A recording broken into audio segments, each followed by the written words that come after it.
Hi everyone, it's Kelly here. Welcome to my channel if this is your first time. Welcome back if you've been before. Lovely to have you either way. On this channel we talk books. And today I am hauling some books that I acquired in the month of March. I have a little pile of new books and a relatively little pile for me of secondhand books that I have picked up.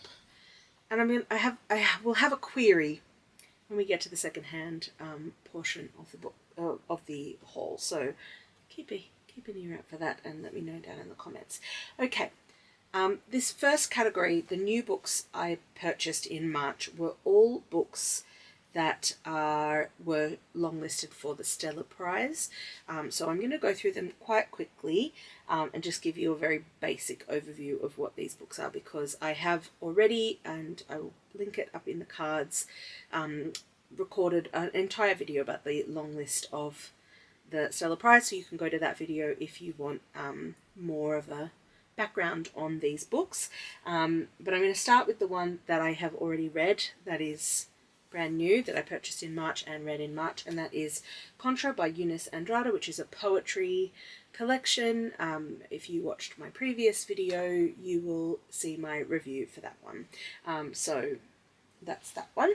I also purchased Apron-Sorrow Sovereign Tea by Natalie Harkin. This is a non-fiction book, and it is about Aboriginal women in South Australia who were working in domestic service at in the period of time where sort of post-colonial, but moving into the sort of early part of the 20th century, and the injustices that occurred during that time, including wage theft and as well as abuses and so on. I am currently reading this one. I'm not quite at halfway through point yet, maybe about 45% of the way through the book, and I'm enjoying it so far. So those are the only two that of these new books that I have read, either in full or in part. So these three I have not yet read. So I have 58 Facets on Law, Violence and Revolution by Marika Sosnowski. Apologies if I've said that name wrong. This is a book about, the author's grandfather was a jeweler, and he was a Jewish man who left, where did they leave from? It doesn't say on the back, but basically it says that he arrived in Melbourne in 1947, having passed through a checkpoint minutes ahead of Nazi occupiers via a Japanese internment camp in Jaffa and a migrant accommodation camp just outside of Brisbane. And this is sort of a memoir, but also looking at the stories of Holocaust survivors. So this should be a really interesting one. Another non-fiction as part of the Stella Prize that I picked up was Find Me at the Jaffa Gate by Micaela, Sahhar. This is, the subtitle is A Palestinian Family. So this is a memoir of a Palestinian family. And it says, what does the daughter of a Nakba survivor inherit? It is not property or tangible heirlooms, nor the streets and neighbourhoods of a father's childhood, and the deep roots of family who have lived in one place, Jerusalem, for generation upon generation. So this is looking at that that structure and the circumstances around that. And the last of the new books that I picked up is I Am Nannertgarrook by Tasma, Walton.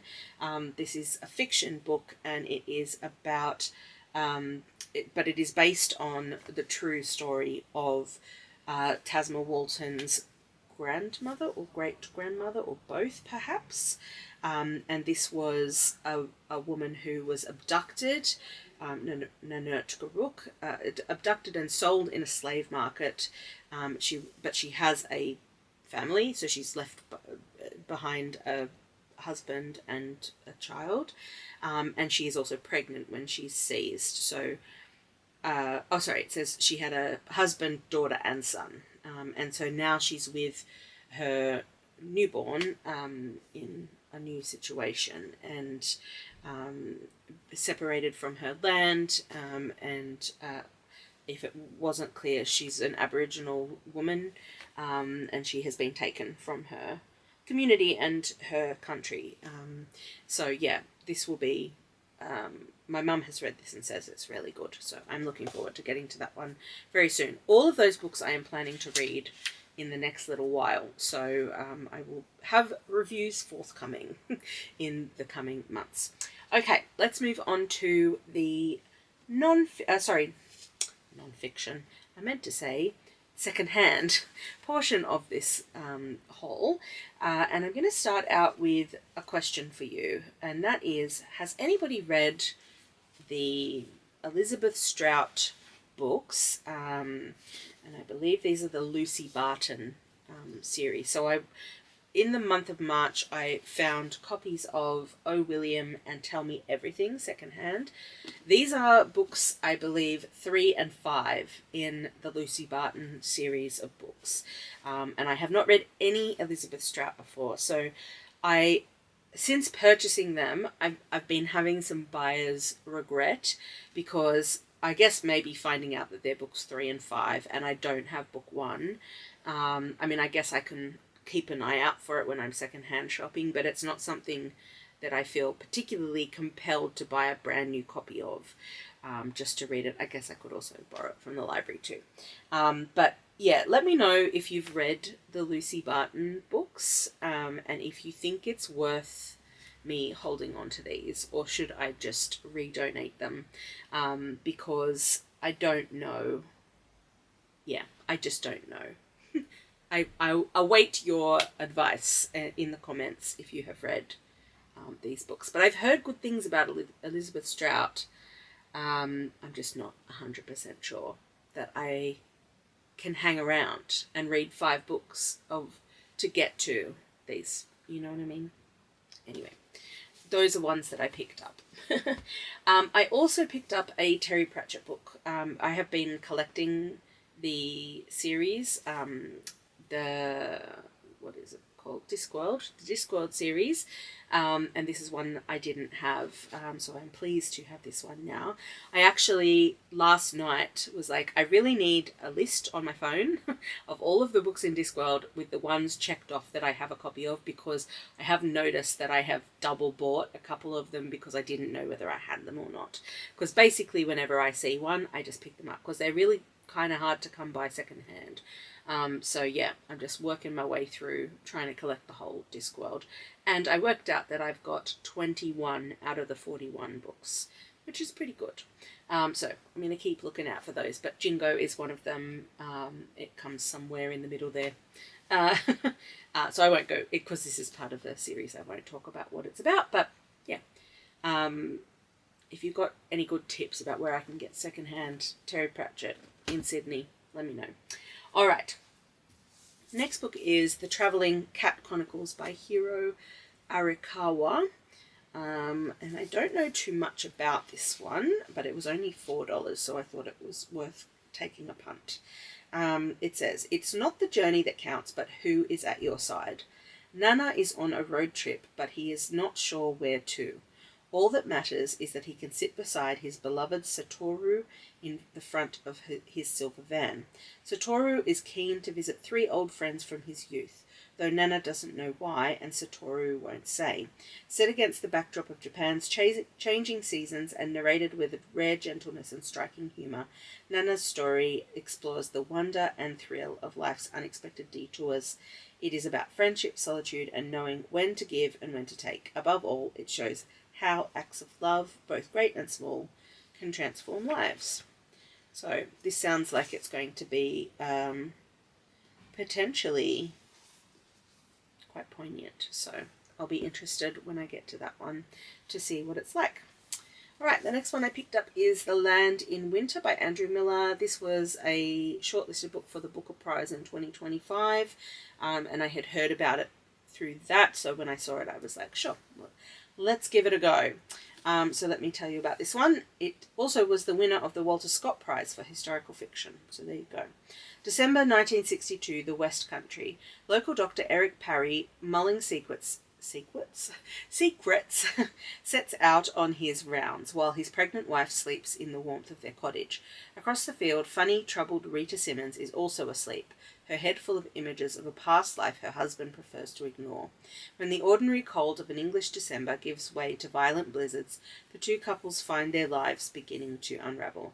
Where do you hide when you can't leave home? And where, in a frozen world, can you run to? So this sounds like it would be a really good read for winter, so I might give it a go when we hit winter in a couple of months. All right, I also picked up a copy of Ariel by Sylvia Plath, which is a poetry collection of hers. I've read a little bit of Sylvia Plath's poetry, just sort of a poem here and there, but I've not ever read a collection of her poems. So yeah, I'm interested to get to this one and to see what I think of it as a collection, because I have read a few of her poems that have thought have been quite good, so it'll be interesting to see how that translates in a collection sense, because I think reading a poetry collection can be quite a different experience to just reading individual poems, because there will always be poems that you get along with better than others in a collection, but like how it holds together as a whole, I think is part of how these collections work. The next one is an author I've been curious about trying, but I don't know specifically anything about this particular book of theirs, and it is A Word Child by Iris Murdoch in this very kind of cool vintage edition.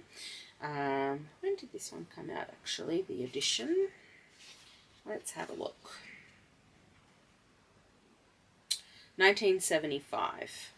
So it is quite vintage. But yeah, I've heard good things about Iris Murdoch, the author, but I don't know anything about this particular title. So let's find out together, shall we? This is the story of a poor boy, Hilary Bird, who is rescued from a delinquent childhood by the examination system and a power over words. Other rescuers are his schoolmaster and his sister. Hilary is finding his way very well in the world until he makes a mistake about a woman. We meet him when the story opens 20 years later and about to encounter again the man whom he wronged in the past. Bitter disappointment and guilt have led Hilary to seek refuge in a self-destructive obscurity. He is now offered an opportunity to attempt a redemption of the past, but it is not so easy to carry out this work. Is one the same person now as one was 20 years ago? On the other hand, is once a violent child, always a violent child? Hilary sets about his task with zeal as soon as he begins to realize that it concerns his own salvation. He is supported, hindered, exasperated, criticized by his illiterate sister, whom he loves more than anything in the world, and by the zany mistress he is half-heartedly trying to abandon. But another woman is shortly to become the bright star in his life. His attempts at reconciliation soon turn into a struggle with his old friend and adversary. Fear, muddle, misunderstanding, and the awful power of Eros move towards tragedy. Is there for men without God some kind of grace which can cure hatred and resentment, or must these deep fatal traces remain forever unredeemed? Yeah. We'll see. We'll see if I get along with Iris Murdoch. Let me know if there's another book of hers that you think I should start with before this one. This was just one that I happened to find secondhand, and it was $5, so I thought I'll give it a try. The last book that I have on my pile is The Vulnerables by Sigrid Nunez. This was, I can't remember which prize, but it was nominated for some prize some time ago, or I remember hearing people talking about this one, and it sounds very interesting. So it says, 3 strangers are thrown together in one Manhattan apartment: a solitary writer, a Gen Z college dropout, and a spirited parrot named Eureka. The Vulnerables reveals what happens when strangers are willing to open their hearts to each other, and how far even small acts of caring can go to ease another's distress. So it sounds interesting. It has a very curious cover to it. I'm guessing this is the aforementioned parrot called Eureka. But yeah, so let me know if you've read this one, and I'd be curious to know if it's worth my time or not, or if I should redonate. If there's any of these that I've shown you that you think, Kelly, you are not going to get along with these, please let me know down in the comments, because my TBR is ever expanding and I have far too many books. So thank you very much for watching this video. I hope you've enjoyed it. Let me know down in the comments your thoughts on any of these books, particularly about the Elizabeth Strout books if you've read them. Is it worth my time? Should I just redonate those books? Yeah, let me know. Okay, thanks so much for watching, and I'll catch you on the next one. Bye.